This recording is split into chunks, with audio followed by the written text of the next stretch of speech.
हमने पेड़ लगाए, उनको बचाने का हमने जिम्मेदारी नहीं उठाई, तो फिर हमने पेड़ लगाने की बात न करें। हम केवल एक पेड़ लगाएं, लेकिन भावनाओं से जोड़ करके लगाएं, उसको जिंदा रखें, तो वही बहुत बड़ी मतलब एक शादी हुई, एक पेड़ लगा, कल एक शादी और होगी, एक पेड़ और लगेगा। मेरे गांव में अगर एक साल में 10 शादियां होगी तो 10 पेड़ लग गए होंगे, और उन 10 पेड़ों के पीछे जो बचाने का भाव है वो माँ है, कहीं ना कहीं माँ है। नमस्कार, देहरादूनी प्रियंका के प्लेटफॉर्म में आपका बहुत बहुत स्वागत है। दरअसल प्रकृति हमें क्या कुछ नहीं देती। पेड़ पौधे हमें ऑक्सीजन देते हैं, प्राणवायु ऑक्सीजन। पेड़ पौधों से हमें बहुत सी जड़ी बूटियां और न जाने कितनी चीजें हमें पेड़ पौधे देते हैं और प्रकृति हमें देती है। लेकिन आज तक हमने प्रकृति को क्या दिया? तो आज हमारे साथ उसी क्रम में है पर्यावरणविद पद्मश्री कल्याण सिंह रावत जी। तो आइए उनका स्वागत करते हैं और जानते हैं उनसे कि मैती आंदोलन जो उनके द्वारा शुरू किया गया था, आप सभी ने सुना होगा, कि वो क्या है और इसकी शुरुआत कैसे और कहां से हुई थी। बहुत स्वागत सर आपका। बहुत बहुत नमस्कार। और आपने प्रकृति की बात की और प्रकृति को संवारने की बात की, प्रकृति को एक सुकून देने की बात की, और ये एक आज का बहुत बड़ा ज्वलंत उदाहरण है। और समस्या हमारे सामने प्रकृति की बहुत गहरा रही है।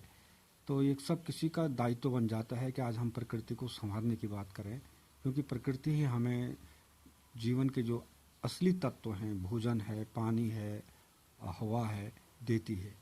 तो हमारा भी कर्तव्य बनता है हम अपनी प्रकृति को कुछ दें और प्रकृति के लिए कुछ करें। आज देखने में आता है कि बहुत सारे पेड़ लगते हैं, हर साल लाखों पेड़ लगाए जाते हैं, और जब हम उपलब्धि की बात देखते हैं तो फिर हमें लगता है कि हमने जितने पेड़ लगाए थे उनमें से बहुत कम पौधे आकार ले पाए हैं। तो फिर बड़ा दुख होता है कि हमारा जो एक प्रयास था वो व्यर्थ गया। ऐसे ही हो रहा है कि हर साल लाखों पेड़ लग रहे हैं, लेकिन बहुत कम पेड़ जो हैं वो हम उनको बचा पा रहे हैं। और इसके पीछे सबसे बड़ा भाव यही है कि कहीं हम पेड़ लगा करके चले आते हैं, फिर भूल जाते हैं कि हमने कोई पेड़ लगाया है, उसको बचाना है और ये हमारी जिम्मेदारी है। अगर हमने जिम्मेदारी के ढंग से हमने पेड़ लगाया है तो हमें उसको बचाने का भी निर्वहन करना पड़ेगा। अपना एक अधिकार है जो कि हम पेड़ लगाकर उसको बचा करके बड़ा करके जब तक हम उसको सुरक्षित न बड़ा न बना दें तब तक हम उसको देखभाल करें। तो ये कम हो रहा है। ऐसा होता तो शायद आज तक हम उत्तराखंड में जब से राज्य बना है 2000 से आज तक लाखों पेड़ लग चुके हैं। हर साल हम लाखों पेड़, कई योजनाएं हमारी चलती हैं, बड़े बड़े वृक्षा के हम उत्सव मनाते हैं। वृक्षारोपण के लिए हम सुमन दिवस पर और कई दिवसों पर हम वृक्षारोपण करते हैं, लेकिन देखा कि अभी तक हमारे यहाँ वन बढ़े नहीं हैं बल्कि घटे हैं। तो ये वन जो बड़े नहीं हैं, इनके पीछे यही है कि हमने जो पेड़ लगाए हैं वो हमने कहीं ना कहीं पृथ्वी के साथ छल किया है। एक प्रकार से हमने धोखा दिया है धरती माँ को। हमने पेड़ लगाए, उनको बचाने का हमने जिम्मेदारी नहीं उठाई, तो फिर हमने पेड़ क्यों लगाए? और यही हुआ है। अगर इतने पेड़ लग चुके होते तो आज उत्तराखंड में कहीं पांव रखने की जगह नहीं होगी, इतने पेड़ लग चुके होते। ये सब था। तो यही देख मन में दुख रहा कि हम पेड़ लगाते हैं केवल उत्सव मनाने के लिए, उसके बाद फोटो खिंचा लेने के लिए, उसके बाद हमारे थोड़ा सा जो है इसमें अखबारों में हमारी सुर्खियों में हमारे नाम आ जाएं कि इन्होंने पेड़ लगाए, बस यहीं तक हम सीमित रह जाते हैं। और यथार्थ जो हम उस पेड़ को हमने मिट्टी गोबर दे करके, उस पर पानी दे करके, उसको उसके चारों तरफ घेर बाड़ करके, उसको बचा करके प्रकृति को उपहार के रूप में, एक बड़े पौधे के रूप में जब हम उसको दे सकें तो सबसे बड़ा सुकून वही था। लेकिन ये होता नहीं है, और यहीं से मैती का जन्म हुआ। जी, तो मैती का जो ये जन्म हुआ, जिस तरह से आपने मैती के जरिए पेड़ पौधों को एक परिवार रूपी आपने जोड़ा, तो उसको आप थोड़ा सा उसके बारे में बताइए कि आपने पेड़ पौधों को परिवार के एक सदस्य की तरह कैसे जोड़ा मैती के जरिए? हाँ, यही था कि जब इस तरह के वृक्षारोपण को देख करके मुझे थोड़ा सा असंतोष जैसा हुआ, तो फिर लगा कि मुझे कुछ करना चाहिए। हम 100 पेड़ लगाने की बात न करें, हम केवल एक पेड़ लगाएं, लेकिन भावनाओं से जोड़ करके लगाएं, उसको जिंदा रखें, तो वही बहुत बड़ी उपलब्धि है। और अगर इस तरह से सारे लोग करने लग जाएं, करोड़ों लोग हैं, एक साल में अगर एक पेड़ लगा करके भी बचाते हैं तो करोड़ों पेड़ लग सकते हैं और भावनात्मक रूप से वो जिंदा रह सकते हैं। ये हमारे लिए और हमारी पृथ्वी के लिए एक बहुत बड़ा सुकून होता। और इसीलिए फिर मेरे दिमाग में आया कि किस तरह से हम एक पेड़ को भावनाओं से जोड़ सकते हैं। फिर वही बेटी और माँ का रिश्ता मुझे याद आया कि हमारे समाज में माँ और बेटी का एक ऐसा रिश्ता है कि एक बेटी हर समय अपने माँ के साथ खड़ी रहती है। एक माँ खेत में जाती है तो बेटी भी जाती है, जंगल जाती है माँ तो माँ बेटी भी साथ जाती है। खलिहान से लेकर, खेत से लेकर, चूल्हे से लेकर हर जगह बेटी माँ के साथ खड़ी रहती है और माँ का साथ देती है। लेकिन जिस दिन बेटिया की शादी होती है उस दिन सबसे ज़्यादा दुख माँ को होता है। माँ को लगता है कि मैं अब मेरे साथ कौन साथ करेगा, मेरे साथ जंगल कौन आएगा, मेरे साथ खेत में गुड़ाई करने कौन आएगा। आज मेरी बेटी अब दुल्हन बन के जा रही है, अब मैं अकेला पड़ जाऊंगी। तो ये माँ और बेटी का एक प्यार, एक बंधन है जो कि हर समय मजबूत रहता है। और इसी प्यार और बंधन को मैंने एक पेड़ से जोड़ा कि जब बेटी विदा होगी अपने मायके से तो वो जब अपने दूल्हे के साथ अपनी शादी की यादगार में एक पेड़ लगा करके जाएंगे तो उस पेड़ को अगर कोई नहीं बचाएगा उसकी माँ जरूर बचाएगी।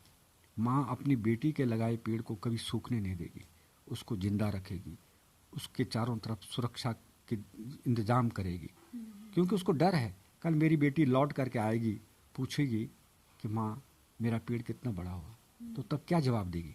ये उसको दर्द है, तो इसलिए उस पेड़ को बचाती है। पिताजी उस पेड़ को बचाएंगे, मेरी बेटी का पेड़ है। भाई उस पेड़ को बचाएगा, मेरी बहन का पेड़ है। कितने माली हो जाएंगे उस पेड़ के, वो पेड़ जिंदा रहेगा। और इसी आंदोलन को मैंने नाम दिया मैती। मैत का मतलब होता है मायका, जहाँ बेटी जिस गांव में पैदा होती है वो उसका मायका है। हमारे पहाड़ में उसे मैत कहते हैं। और मैती का मतलब है उस पहाड़ की, उस गांव की समृद्धि। वो गांव समृद्ध हो गया। एक एक बेटी का लगाया पेड़, मतलब एक शादी हुई एक पेड़ लगा, कल एक शादी और होगी एक पेड़ और लगेगा। मेरे गांव में अगर एक साल में 10 शादियां होगी तो 10 पेड़ लग गए होंगे। और उन 10 पेड़ों के पीछे जो बचाने का भाव है वो माँ है, कहीं ना कहीं माँ है। 10 सालों में कितने पेड़ लग चुके होंगे। मेरा गांव तो अपना आप हरा भरा बन जाएगा। फलदार पेड़ होंगे, फल मिलेंगे, छाया मिलेगी, हवा मिलेगी, मेरे गांव के पानी के स्रोत नहीं सूखेंगे, तो गांव समृद्ध हो गया ना। तो ये एक बेटी का लगाया पेड़ उस गांव को समृद्ध कर गया। और यही मैती आंदोलन है जी। तो इस मैती आंदोलन की शुरुआत कब और किस जगह से, कहाँ से हुई और कितना चुनौतीपूर्ण था कि इस तरह से लोगों को जोड़ना और उनको इस भाव से जोड़ना। ये मैं ग्वालदम में लेक्चरर के पद पर था, राजकीय इंटर कॉलेज ग्वालदम में। तो उस समय ये ध्यान आया था, यही कॉन्सेप्ट मेरे दिमाग में आया कि इस तरह से अगर हम करेंगे तो माँ और बेटी के एक संबंध में जो लगाया गया पेड़ वो जिंदा रहेगा। और इस तरह से वहाँ 1995 में मैती आंदोलन की शुरुआत हुई। और पहली लड़की जो जिसकी शादी में हमने पेड़ लगाया वो मेरी स्कूल की बिटिया थी और उसने 12 पास कर लिया था और उसकी शादी होने वाली थी।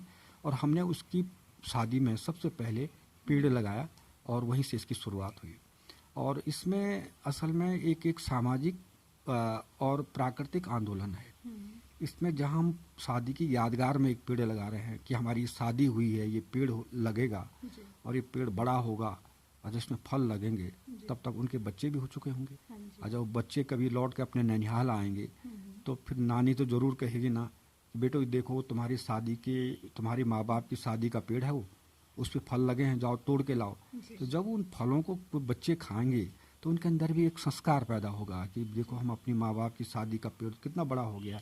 उसके साथ फोटो खिंचाएंगे उस पेड़ के साथ, उसके फल खाएंगे। उनको भी लगेगा कि जब हमारी शादी होगी तो हम एक पेड़ हम भी लगाएंगे। तो ये हमारी एक पर्यावरणीय जो परंपराएं हैं ये समृद्ध होकर के आगे की तरफ बढ़ेंगी, जो हमारे पर्यावरण को एक सुकून प्रदान करेंगी। तो ये मैती का भाव था। लेकिन इसमें जो सामाजिक पक्ष ये है कि जब शादी पर दूल्हा दुल्हन से जो पेड़ लगाने की जो रस्म है, ये गांव की बेटियां इसको अदा करती हैं। यानी गांव की जो बेटियां हैं, उस परिवार की जो लड़कियां हैं और गांव की लड़कियां, उनका एक संगठन मैती होता है, वो खुद बनाते हैं और वो कहीं से पेड़ की व्यवस्था करते हैं। और जब पेड़ लाते हैं फिर कहाँ पर लगाना ये भी तय वो करते हैं, घर के आसपास कहीं पर। और पहले से तैयारी करते हैं। जिस दिन बारात आती है तो दूल्हा और दुल्हन को लेकर के जहाँ पर उन्होंने तैयारी की है वहाँ पर ले जाते हैं, उस पेड़ का रोपण करते हैं और फिर उसके बाद वहाँ पर पेड़ लगाते हैं। तो वहाँ पर जो बेटियाँ होती हैं वो दूल्हे से कुछ पैसा मांगती हैं और वो इसलिए मांगती हैं कि अब तुम चले जाओगे तो इस पेड़ की रक्षा हम करेंगे, तो इसलिए ये पेड़ हमको कुछ पुरस्कार दो। तो दूल्हा उन लड़कियों को कुछ पुरस्कार देता है, जैसे माना 500-1000 रुपया कुछ दे दिया उनको कि ये तुम्हारे लिए है, लेकिन हमारा पेड़ सूखना नहीं चाहिए, इसको तुम्हें बचाना है। अब हमने कहा कि जो लड़कियां तुमको जो पैसा मिला है इसका तुम क्या करोगे?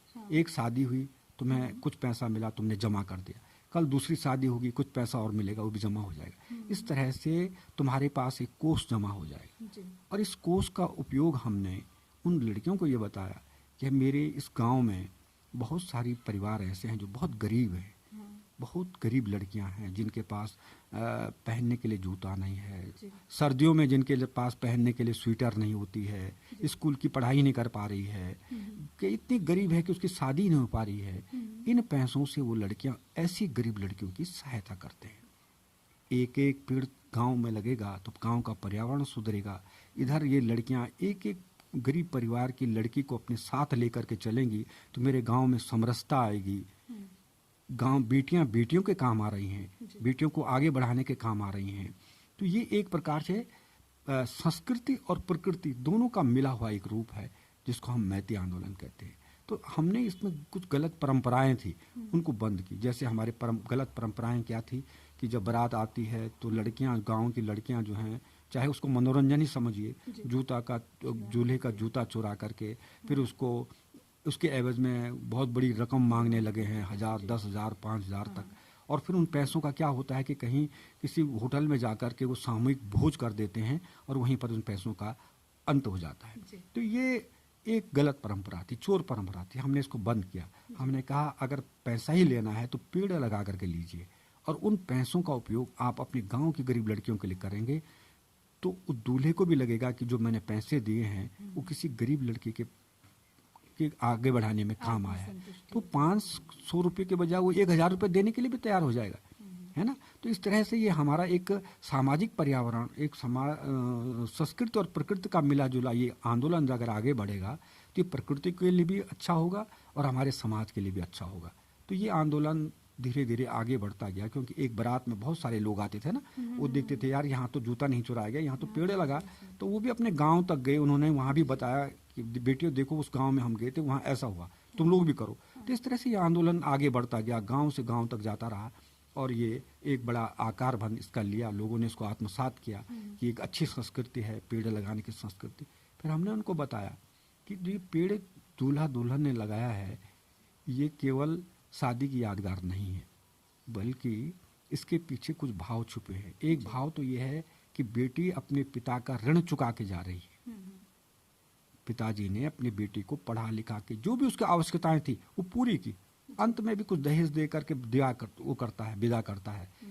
तो ये जितना पैसा उसने लड़के पर खर्च किया, क्या लड़की उसको वापस करेगी पिताजी को? नहीं करेगी ना। ऋण है, पिता का ऋण उसके ऊपर है। हालांकि पिता का ऋण नहीं माना जाता है, वो अधिकार वो है, लेकिन फिर भी तो बेटी एक पेड़ लगा के जो जा रही है ना, तो वो एक पिता का ऋण चुका रही है कि पिताजी ये मैंने आपकी धरती पर एक पेड़ लगाया है। और ये पेड़ वैज्ञानिक कहते हैं कि एक 50 साल का जो पेड़ होता है उसकी वैज्ञानिक अगर विश्लेषण से अगर हम उसकी कीमत निकालें तो 17 लाख बैठती है। यानी एक 50 साल के पेड़ ने कितनी ऑक्सीजन दी उसकी कीमत लगाओ, कितनी कार्बन डाइऑक्साइड को साफ किया उसकी कीमत लगाओ, कितना पानी दिया, ये सब चीज़ें मिला करके 17 लाख रुपया एक पेड़ की कीमत बैठती है।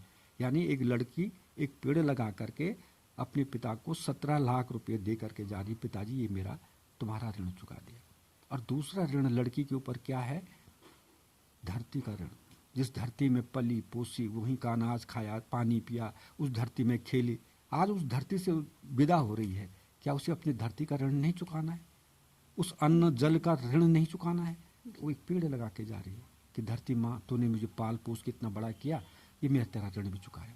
तो दो ऋण से उऋण होना, शादी पर एक पेड़ लगाना केवल एक शादी की यादगार नहीं बल्कि दो ऋणों से उऋण होना।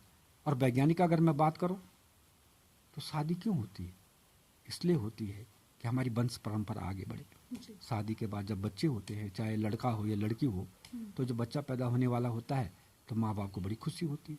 पिता के भी स्वप्न होते हैं कि बच्चा होगा, मैं उसको इस स्कूल में पढ़ाऊंगा, उसको ये बैंक बैलेंस, उसके लिए गाड़ी खरीदूंगा, ये स्वप्न देखता है। माँ भी स्वप्न देखती है कि बच्चा जब आएगा बाहर तो मैं उसको कपड़े बना के रखूँगी, पालना होगा, खिलौने होंगे, मैं ऐसा करूँगी वो सब। लेकिन बताओ कि जब बच्चा पैदा होगा, क्या वो अपने माँ बाप से इन चीज़ों के बारे में पूछेगा कि मेरे लिए तुमने क्या सपने सजाए हैं? उसके लिए सबसे पहले पैदा होते ही उसके फेफड़ों के लिए ऑक्सीजन की ज़रूरत है। कितने माँ बाप हैं जिन्होंने अपने बच्चों के लिए ऑक्सीजन, सबसे पहला उपहार उस बच्चे के लिए कि उसके फेफड़े धड़के काम करने शुरू कर दें, उसके लिए ऑक्सीजन की ज़रूरत है। वो शादी पर लगाया गया पेड़ है ना, वो आने वाले बच्चे के लिए ऑक्सीजन की व्यवस्था है, उपहार है कि हम अपने बच्चे के लिए एक उपहार तैयार कर रहे हैं कि हमारा बच्चा होगा तो उसके लिए कहीं से आयातित ऑक्सीजन नहीं लेनी पड़ेगी, बल्कि हमारा लगाया गया पेड़, हमारी शादी के यादगार पर जो पेड़ है, वो हमने अपने बच्चे के ऑक्सीजन के लिए एक प्लांट तैयार किया है जी। ये सारी उसके भाव हैं जी। तो ये जो आपका मैती आंदोलन है, ये केवल भारत तक न सीमित रह के भारत से बाहर भी कई देशों में इसको अपनाया जाता है शादी के साथ ही। हाँ, ये जब ये आंदोलन शुरू हुआ तो लोगों को बहुत अच्छा लगा। इसके बाद ये मीडिया में गया, वहाँ से भी लोगों को लगा कि ये तो बहुत पर्यावरण के लिए बड़ा सुकून वाला आंदोलन है। उसके बाद बीबीसी लंदन ने पे एक बड़ा वो अपना कवरेज दिया था 2 मिनट का, और उस पर मेरा इंटरव्यू भी था, कुछ लड़कियों के इंटरव्यू थे। उसके बाद वो काफ़ी पॉपुलर हुआ, लोगों ने बीबीसी लंदन खूब सुनते थे। तो उसको उनके कई लोग मेरे पास आए कि गुरुजी हम भी इसके बारे में जानना चाहते हैं, तो वो भी अपने यहाँ ले गए।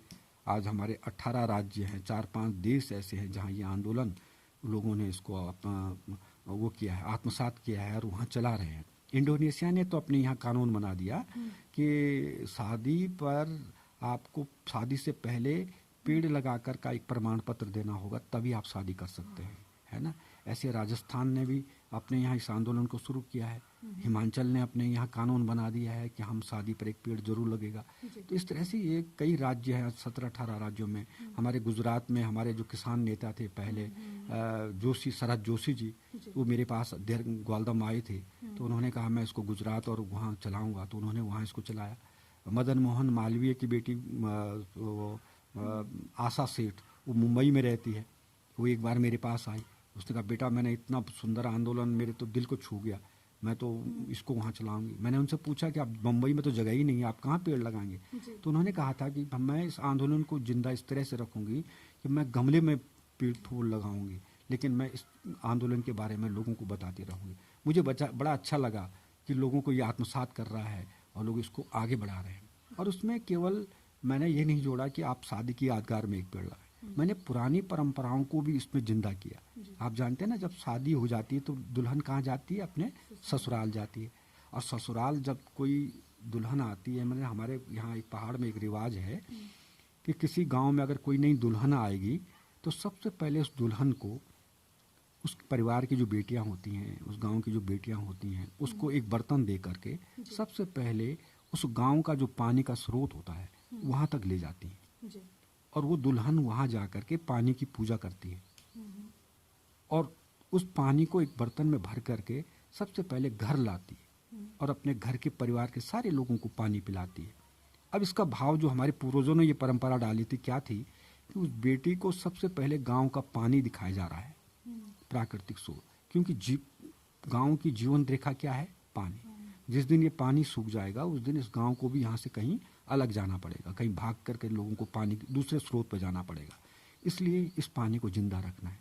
तो उस नई दुल्हन जो आई है उसको ये बताया जा रहा है कि बेटी ये पानी ये यहाँ की जीवन रेखा है, इसको तुम्हें बचाना है।